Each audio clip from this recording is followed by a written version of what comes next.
Press को संबोधन करें। मेडिकल कॉलेज, प्रधानमंत्री ने ये वादा किया था कि हर जिले में एक मेडिकल कॉलेज होगा, और जिस प्रकार नाहन, चंबा और हमीरपुर में 500 करोड़ रुपया अब तक आ चुका है मेडिकल कॉलेज के स्थापना के लिए, और चंद दिनों पहले हमने देखा हमारे राष्ट्राध्यक्ष आदरणीय नड्डा जी के गृह जिला बिलासपुर में भी एम्स के लिए खुद नरेंद्र मोदी जी का पदार्पण हुआ, और 1500 करोड़ रुपया से अधिक खर्च एम्स में हुआ है। यह विकास की गाथा को बयां करता है। बंधुगण, 262 करोड़ रुपीस खर्च करके Atal institute of medical super specialities यह खोला गया है, और 450 करोड़ रुपया की लागत से पीजीआई सैटेलाइट सेंटर ऊना में स्थापित किया गया है। ठाकुर जी का भी बहुत धन्यवाद करूंगा कि गृहिणी सुविधा योजना उन्होंने यहां लागू किया, और उसके माध्यम से 134 रुपए खर्च करके लगभग 3.335 लाख परिवार तक, लगभग 3.5 लाख परिवार तक उन्होंने ये सुविधाएं गृहिणियों तक पहुंचाया है। गरीब कल्याण अन्न योजना, आप सोच के देखिए, हिमाचल प्रदेश में 30,07,000 परिवार को कोरोना के कालखंड से अब तक मुफ्त अन्न ये नरेंद्र मोदी जी ने मुहैया कराया है। ये पूरे विश्व का सबसे बड़ा योजना है, जिसके माध्यम से दीनदयाल उपाध्याय जी का जो स्वप्न था कि पंक्ति में अंतिम व्यक्ति कभी भी रोए ना और उसके लिए हम चिंता करें, यह चिंता नरेंद्र मोदी जी ने गरीब कल्याण अन्न योजना के माध्यम से किया है। ठीक उसी प्रकार किसानों के लिए भी किसान सम्मान निधि, लगभग हिमाचल प्रदेश के 9,33,000 किसानों को 1,932 करोड़ रुपए नरेंद्र मोदी जी ने उनके अकाउंट में सीधे पहुंचा करके, बिना किसी लीकेज के, बिना किसी पिल्फरेज के, बिना किसी भ्रष्टाचार के किसान को सशक्त किया है। पीएम प्रधानमंत्री ग्राम सड़क योजना के माध्यम से एक रिकॉर्ड स्थापित की गई है। आप देखिए, आज जब से प्रधानमंत्री ग्राम सड़क योजना आरंभ हुआ, आज लगभग 20,000 किलोमीटर सड़क हिमाचल प्रदेश में बनाए गए हैं, और इस सरकार के कालखंड में लगभग 6,000 किलोमीटर सड़क प्रधानमंत्री ग्राम सड़क योजना के माध्यम से हिमाचल प्रदेश में बनाए गए हैं। ठीक उसी प्रकार नेशनल हाईवे की लंबाई भी, जो पहले मात्र 2,653 किलोमीटर की थी, उसे बढ़ा करके लगभग 7,000 किलोमीटर किया गया है। ये एक बड़ी कीर्तिमान है, एक बड़ा उपलब्धि है। हाइड्रो प्रोजेक्ट के विषय में अभी नरेंद्र मोदी जी ने भी इनॉग्रेट किया, और Renuka ji dam, Luhri stage 1 hydro power project और धौला सिद्ध हाइड्रो पावर प्रोजेक्ट के माध्यम से एक बहुत बड़ा छलांग हिमाचल प्रदेश ने इस सेक्टर में, हाइड्रो प्रोजेक्ट की सेक्टर में लगाया है। और आज मैं नरेंद्र मोदी जी को धन्यवाद दूंगा कि अटल बिहारी वाजपेयी जी का एक स्वप्न था कि अटल टनल लाहौल स्पीति के क्षेत्र को मिले और वहां के लोगों को यह सुविधा दी जाए, और अटल जी के स्वप्न को उस समय आरंभ तो किया गया था, किंतु अनेकों वर्ष तक वो ठप था। उस टनल को बनाने का काम नरेंद्र मोदी जी की सरकार ने किया। यह एक बहुत बड़ी उपलब्धि पूरे भारतवर्ष के लिए है, केवल हिमाचल प्रदेश के लिए नहीं। और बंधुगण, आज जहां तक कांग्रेस पार्टी का सवाल है, कांग्रेस पार्टी आज बिखरी पड़ी है। ना उनके पास नेता है, ना उनके पास नियत है। ये जो राहुल गांधी, मैं आज पूछना चाहता हूं, मैं आज हिमाचल प्रदेश की जनता की तरफ से पूछना चाहता हूं, राहुल जी, आप तो यात्रा कर रहे हैं केरल में, आप तो यात्रा कर रहे हैं कर्नाटक में, क्या आपके लिए हिमाचल प्रदेश महत्वपूर्ण नहीं है? आपने एक दिन भी हिमाचल प्रदेश में कांग्रेस पार्टी की नीयत क्या है, हिमाचल प्रदेश में कांग्रेस पार्टी क्या चाहती है, हिमाचल प्रदेश में जो भ्रष्टाचार कांग्रेस पार्टी ने अपने कालखंड में किया था वो क्यों किया था, इसके विषय में आपने एक दिन भी उद्गार नहीं किया है, एक शब्द नहीं बताया है। क्योंकि राहुल जी, आपके लिए हिमाचल प्रदेश महत्वपूर्ण नहीं है। आप हिमाचल प्रदेश को अपना मानते ही नहीं है। और वहीं आप आदरणीय नरेंद्र मोदी जी को देखिए, अभी 2 दिन पहले क्यों, कल सुबह 24 घंटे पहले आदरणीय प्रधानमंत्री नरेंद्र मोदी जी केदार धाम जाते हैं, बाबा के दर्शन करते हैं, और चंबा से हमारी एक बहन ने, हमारी एक मां ने आदरणीय मोदी जी को जो चोला डोरा दिया था, उस चोला डोरा को पहन करके उन्होंने अपने आप को अपने हृदय के करीब हिमाचल प्रदेश को रखते हुए बाबा से आशीर्वाद मांगा है। तो स्वाभाविक है, जो आशीर्वाद मांगा है, चूंकि दिल के करीब उनके हिमाचल है, तो आशीर्वाद तो हिमाचल को लगेगा ही। एक और हमारे प्रधानमंत्री निरंतर हिमाचल के विषय में सोचना और हिमाचल से उनका जुड़ाव कोई आज का नहीं है, प्रभारी जब वो रहे तब से उनका जुड़ाव। और दूसरी ओर कांग्रेस पार्टी के बिखराव को देखिए कि राहुल जी ने, मैं आपसे पूछता हूं, क्या राहुल जी ने एक दिन भी हिमाचल के विषय में कहा? नहीं कहा है। और मुझे तो अभी बताया गया कि केंद्र में वहां भी मां बेटे बेल पे बाहर है, यहां भी मां बेटे बेल पे बाहर है, वहां भी मां बेटे का नेतृत्व चल नहीं रहा है। कांग्रेस का जो नेतृत्व है केंद्र में, वो मां बेटे के नेतृत्व को मान नहीं रही है। और यहां भी चूंकि मां बेटे का नेतृत्व चल नहीं रहा है, इसलिए कई कार्यकारी अध्यक्ष, वैसे कांग्रेस के पास कार्य नहीं है, मगर कार्यकारी अध्यक्ष अनेक है। तो ये अनेकों कार्यकारी अध्यक्ष बनाए गए, उनमें से कुछ तो नरेंद्र मोदी जी के फैन निकले, और मैं उन्हें धन्यवाद करूंगा कि उन्होंने भारतीय जनता पार्टी में नरेंद्र मोदी जी के कार्यों से प्रेरित होकर अच्छे काम के लिए उन्होंने भारतीय जनता पार्टी में आगे वो बढ़े। और सबसे बड़ी बात बंधुओं, मुझे याद है नवंबर महीने के 2020 का वह दृश्य, मैं भी पार्टी कार्यालय में था, बिहार के चुनाव में भारतीय जनता पार्टी की जीत हुई थी, और उस समय आदरणीय राष्ट्रीय अध्यक्ष नड्डा जी ने अपना संबोधन दिया। माननीय नड्डा जी के संबोधन के पश्चात हमारे यशस्वी प्रधानमंत्री नरेंद्र मोदी जी ने अपना संबोधन दिया, और संबोधन के अंत में उन्होंने एक नारा दिया था, नड्डा जी आगे बढ़ो हम तुम्हारे साथ हैं, नड्डा जी आगे बढ़ो हम तुम्हारे साथ हैं। नेतृत्व नरेंद्र मोदी जी का, और हिमाचल प्रदेश से भूमिपुत्र बेटा नड्डा जी, और आशीर्वाद आगे बढ़ो हम तुम्हारे साथ हैं।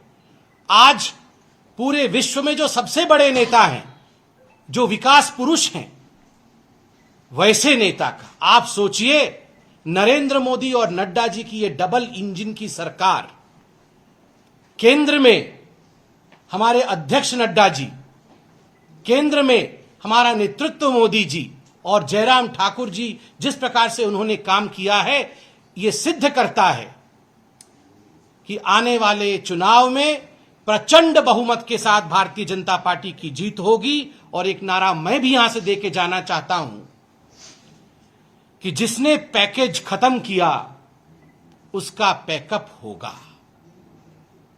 एक पैकेज दिया था हिमाचल प्रदेश को, स्पेशल पैकेज का एक गिफ्ट दिया था भारतीय जनता पार्टी की सरकार ने। कांग्रेस पार्टी ने इस स्पेशल पैकेज को खत्म किया था।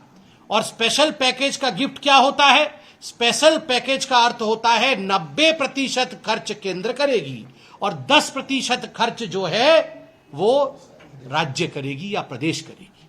मगर कांग्रेस ने इसे समाप्त करके 60-40 का रेशियो, अर्थात 60% खर्च केंद्र करेगी और 40% खर्चा जो है वो राज्य करेगी, किंतु बिना मांगे। उस समय कांग्रेस की सरकार थी, जब मोदी जी प्रधानमंत्री 2014 में बने, उन्होंने कहा नहीं, मैं हिमाचल से प्यार करता हूं, मैं फिर से स्पेशल पैकेज दूंगा। और आज जो भी खर्चा यहां किसी काम के लिए होता है, 90% पैसा केंद्र देती है और 10% पैसा जो है वो राज्य सरकार देती है, जिससे फायदा गरीबों का होता है, हिमाचल प्रदेश की जनता का होता है। इसलिए जिसने पैकेज खत्म किया उसका पैकअप तय है, कांग्रेस का पैकअप तय है और प्रचंड बहुमत से भारतीय जनता पार्टी की सरकार बनना तय है। मैं अंत में बहुत बहुत धन्यवाद करूंगा कि उन्होंने विकास के गति को बहुत ही तेज रफ्तार से हिमाचल में बढ़ाया।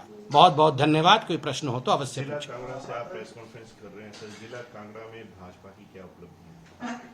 जिला कांगड़ा की जो उपलब्धियां हैं उसके विषय में यहाँ पर हमारे जो प्रवक्ता हैं वो इस विषय पे आगे प्रेस कॉन्फ्रेंस करके इंडिविजुअली, हमने ये सोचा है कि हर जिले का एक इंडिविजुअल मैनिफेस्टो भी होगा, इंडिविजुअल उपलब्धियों की भी विषय में प्रेस कॉन्फ्रेंस होगी, यथाशीघ्र आपको बताया जाए। पात्रा जी, मेरा एक सवाल है। जी साहब, हाल ही में आपने स्वास्थ्य सुविधा और एम्स के बारे में बात की है, लेकिन अलका लांबा ने एक ट्वीट किया था कि ये जो उद्घाटन है ये हड़बड़ाहट में किया गया, इवन तक जो वेबसाइट है वो भी अपलोड सून बताती है, इसके बारे में क्या कहेंगे आप? देखिए, थोड़ी हड़बड़ाहट में अगर ये कांग्रेस पार्टी रहती तो 70 वर्षों तक देश को और हिमाचल प्रदेश को इस प्रकार की परिस्थिति नहीं देखने को मिलती। हाँ, भारतीय जनता हड़बड़ाहट पे है, भारतीय जनता पार्टी इस हड़बड़ाहट में है कि हम हर घर तक जल पहुंचाना चाहते हैं। भारतीय जनता पार्टी हड़बड़ाहट में है कि हम हर गरीब तक अन्न पहुंचाना चाहते हैं। भारतीय जनता पार्टी हड़बड़ाहट में है कि हम हर गरीब को स्वास्थ्य सेवा पहुंचाना चाहते हैं। खुशी हमें इस बात पे होती कि 75 वर्षों तक जहां जहां कांग्रेस रही, अगर वो हड़बड़ाहट में होती तो आज हमें हड़बड़ाहट पे नहीं होना पड़ता। एक एक कांग्रेस भाजपा रिपीट कर पाएगी? जिस तरीके से टिकट आवंटन हुआ है भाजपा की ओर से, क्या लगता है रिपीट कर पाएगी? 100% रिपीट होगी और प्रचंड बहुमत के साथ मोदी जी की सरकार हिमाचल प्रदेश में बनेगी। उच्च कोटि की आप प्रवक्ता हैं, सरलता के लिए जाने जाते हैं। विकासात्मक दृष्टि से बात कर ली जाए तो वो बात अलग है, लेकिन मध्यम वर्गीय परिवार की बात कर ली जाए, गरीबी रेखा से नीचे के परिवार की बात कर ली जाए, तो दो चीजें काफी महत्वपूर्ण रहती है जिस चीज को लेकर के मध्य वर्गीय परिवार जो है हमेशा ही बढ़ता आया है। बेरोजगारी पहली और दूसरी महंगाई। दोनों ही विषयों पे जनता जनार्दन है। लगातार इस विषय को कोई आज से नहीं, भारतीय जनता पार्टी की सरकार काम नहीं कर रही है, भारतीय जनता पार्टी की सरकार कुठाराघात कर रही है, ये तो विपक्ष की पार्टियां कहती रही है, 2014 से लगातार कह रही है। फिर भी जनता जनार्दन कौन नेता है, कौन नेता का क्या नियत है, किस नियत से नेता काम कर रहा है, ये सब जानती है। देखिए, इतने 11 करोड़ घरों तक पूरे भारतवर्ष में गैस सिलेंडर पहुंचाना, आप सोचिए, पीएम आवास योजना के माध्यम से, मैं तो बोलना भूल गया, पीएम आवास योजना के माध्यम से जिस प्रकार लगभग 8,000 अर्बन घर हिमाचल प्रदेश में और 7,000 से अधिक ग्रामीण घर हिमाचल प्रदेश में दिए गए हैं। मैं ये सवाल पूछता हूं कांग्रेस पार्टी से कि आप लोग क्यों बैठे हुए थे? इतने लोग बेघर थे, आपने इनको घर क्यों नहीं दिया? आपने एलपीजी सिलेंडर क्यों नहीं पहुंचाया? एलपीजी सिलेंडर तो मध्यम वर्ग और जो पॉवर्टी लाइन के नीचे है उन घरों के लिए है, क्यों नहीं पहुंचाया? आयुष्मान योजना, आप सोच के देखिए, 5 लाख रुपए तक मुफ्त निशुल्क चिकित्सा की सुविधा 10 लाख परिवारों तक पहुंचाने की सुविधा मोदी जी ने दिया। इतने वर्षों तक आपने इसको क्यों नहीं गढ़ा? इस विषय पे क्यों नहीं चिंता किया? 6 मेडिकल कॉलेज हिमाचल में आ रहे हैं। मैं आज सवाल पूछता हूं, ये जो एम्स है इसमें कोई खरबपति तो नहीं चला जाएगा? आप, मैं, साधारण व्यक्ति ही जाएगा? आज तक ये एम्स क्यों नहीं खुला था? किसने खोला? किसने मिडिल क्लास और आप जो कह रहे हैं बीपीएल के नीचे जो लोग हैं उनकी चिंता किसने की? हमारे मोदी जी ने किया है। लोग मोदी जी की चिंता इसलिए करते हैं क्योंकि मोदी जी उनकी चिंता करते हैं। संबित जी, सवाल है मेरा, जानकारी नहीं दी, जब भी आप लोग आते हैं, कोरोना में आपने अनाज बांटा, सिलेंडर बांटा, कब तक ये बांटने वाली प्रक्रिया करके लोगों को आप लुभाएंगे और चुनाव जीतने की कोशिश करेंगे? मेन मुद्दे पे तो आप आते ही नहीं है। सबसे पहले तो जहां तक टूरिज्म का विषय है, मैं तो गर्व के साथ कहूंगा कि यही वो स्थान है, धर्मशाला, जहां लगभग आज से 1 महीने पहले समस्त भारतवर्ष के टूरिस्ट मिनिस्टर आए थे। हमारे माननीय मंत्री किशन रेड्डी जी भी यहां आए थे और यहीं पर किस प्रकार से हिमाचल प्रदेश के टूरिज्म को भी बढ़ाया जाए, इस पर एक बृहद चिंता हुई थी, इस पर एक प्रोजेक्ट दिया गया था। और आप में से अधिकांश मेरे जो बंधु भगिनी है, क्योंकि मैं भी अपने आप को कई बार तो मीडिया कर्मी ही मानता हूं, आप सब भी उसमें उपलब्ध थे, उस समय उपस्थित थे। आपने पूरा उस प्रोजेक्ट को देखा होगा, जहां मात्र 200 करोड़ रुपए कांग्रेस पार्टी ने हिमाचल में टूरिज्म पे खर्चा किया था, वहां लगभग 600 करोड़ रुपए इस सरकार ने हिमाचल प्रदेश के टूरिज्म पे खर्चा किया है। नंबर 1। नंबर 2, मैं बंधु थोड़ा व्यथित इस बात से हूं जब आपने पूछा कि आखिर कब तक आप ये बोलते रहेंगे कि हमने मुफ्त अनाज दिया, हमने कोविड वैक्सीन दिया। क्या है दुनिया में? और जीवन है तो जहान है।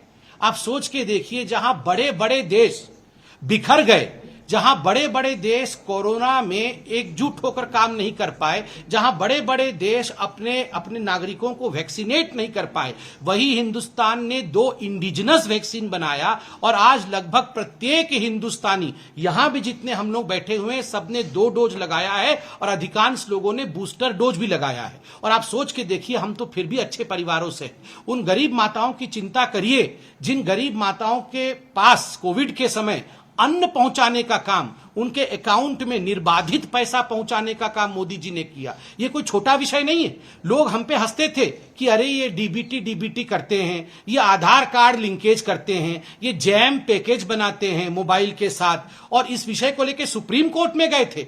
मगर ये जैम ट्रिनिटी नहीं होता, ये आधार नहीं होता, ये डीबीटी नहीं होता, तो ये पैसा जो 500 करके 2000 रुपए माता के अकाउंट में गए कोरोना के समय, ये पहुंच पाता क्या?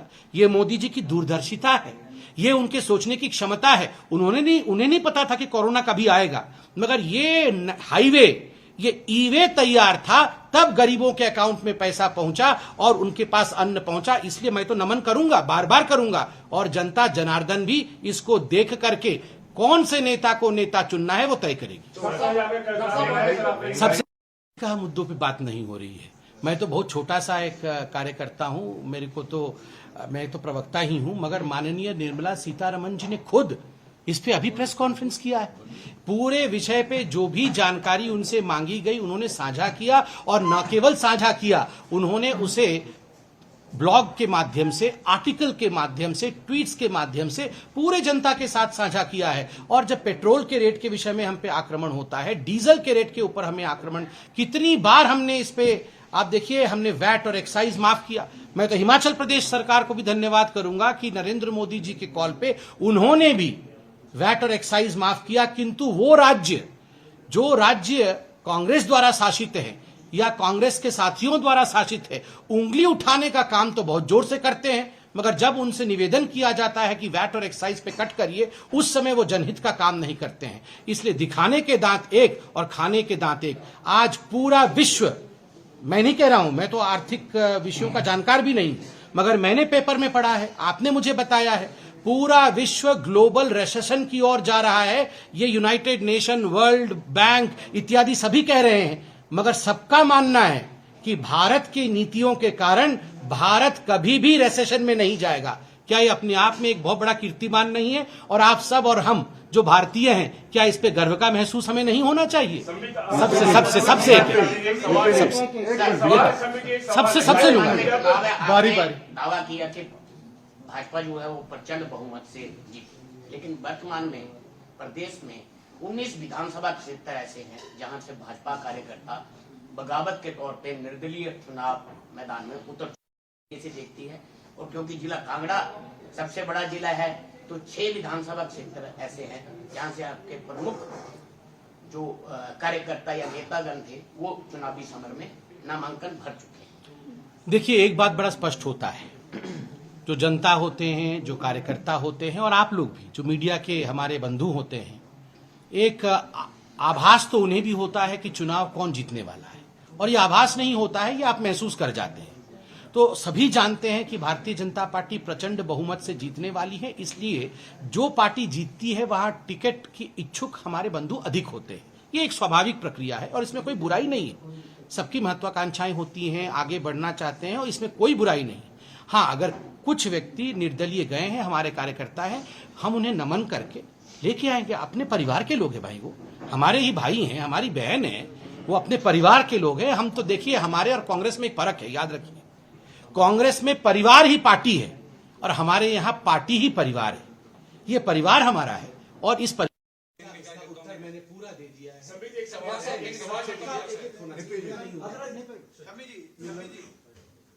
आप कह रहे हैं क्यों नहीं कहती है, जब भी परिवारवाद का बात आती है आप कांग्रेस पर जमकर हमला कर देते हैं। भाजपा को इस पर भी तो टिप्पणी करनी चाहिए कि हमारे वहां भी है, हिमाचल प्रदेश में भी करनी चाहिए। देखिए, एक बात बिल्कुल स्पष्ट है, भारतीय जनता पार्टी में परिवारवाद के लिए कोई स्थान नहीं है। परिवारवाद का अर्थ क्या? भविष्य का मुख्यमंत्री, भविष्य का प्रधानमंत्री, भविष्य का अध्यक्ष पालने में जन्म लेता है, उसका अवतरण होता है। देखिए, सर्जरी तो भारतीय जनता पार्टी की सरकार ने, कांग्रेस ने जो बीमारी छोड़ी थी उस पर कर लिया है और क्योर भी हो गया है। जो भ्रष्टाचार था, जो परिवारवाद था और जिस प्रकार से तुष्टीकरण की राजनीति की बीमारी यहां पर थी, शल्य चिकित्सा के माध्यम से मोदी जी की सरकार ने उपचार कर दिया है। मगर किस प्रकार से और स्वस्थ हो और सबल हो, इस मैनिफेस्टो के माध्यम से जो यथाशीघ्र आएगा आपको बताया जाएगा। अंतिम देखिए, बीजेपी का स्टैंड विकास का है और एक बात आप याद रखिए, जहां तक ये आम आदमी पार्टी का सवाल है, मुझे कुछ कहने की आवश्यकता नहीं है। मुझे लगता है सबने आप ही द्वारा प्रदत्त सर्वे को देखा है, यहाँ चैनल्स भी मौजूद है जिन्होंने सर्वे किया है। एक भी सीट नहीं आ रही है ना, एक भी तो नहीं आ रही है, फिर इतना क्यों आम आदमी पार्टी के विषय में चर्चा कर रहे हैं? धन्यवाद। प्रधानमंत्री बोलना शुरू कर चुके हैं। नमस्कार, मैं हूं संदीप चौधरी। अगर आपको ये वीडियो पसंद आया हो तो इसे लाइक और शेयर जरूर करें और हाँ, हमें सब्सक्राइब और फॉलो करना ना भूलें ताकि आप देश और दुनिया की कोई खबर मिस ना करें। तो जुड़िए हमारे साथ और देखते रहिए News 24।